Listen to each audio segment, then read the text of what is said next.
This video will show you how to repair the main valve on an EJ Watermaster BR fire hydrant.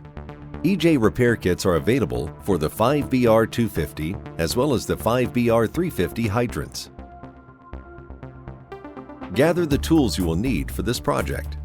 You'll need a valve key, a hydrant operating wrench, a pipe wrench or main valve combination wrench, a stem drive wrench, and a set of wrenches for bolt removal. Please always wear the required PPE. Begin by turning off the isolation valve located at the front of the hydrant. Turn to the specified direction of close.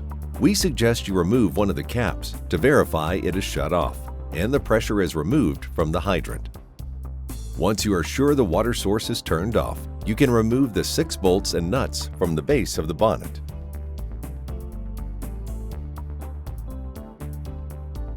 Next, turn the operating nut in the direction of opening.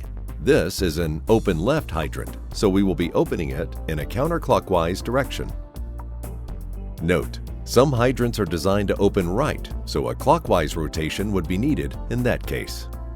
Keep turning the operating nut until the bonnet stops upward movement. Once you have reached the end of the threads on the stem, you can lift the bonnet and gently set it to the side. Note that the BR bonnet weighs about 80 pounds. Next, you will need to insert the stem drive wrench over the operating stem top and engage the drive lock pins. Turn counterclockwise to unscrew the valve assembly. You can now lift out the entire valve stem assembly. All parts, including the brass valve seat, are removed. No friction points are left in the standpipe or bottom inlet. Remove the valve washer from the stem by turning it counterclockwise. The seating valve rubber or other parts can now easily be replaced as needed.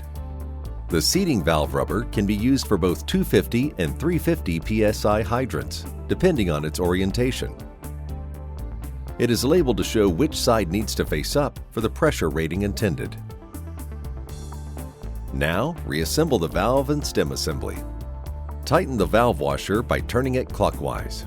Apply appropriate food-grade anti-seize to the threads of the bronze valve seat. Reinsert the valve assembly with the stem drive wrench into the standpipe.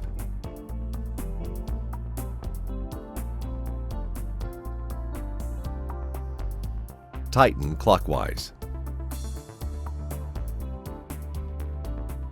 Grease the quad seal O-ring as well as the threads on the stem. Then lift the bonnet back onto the stem.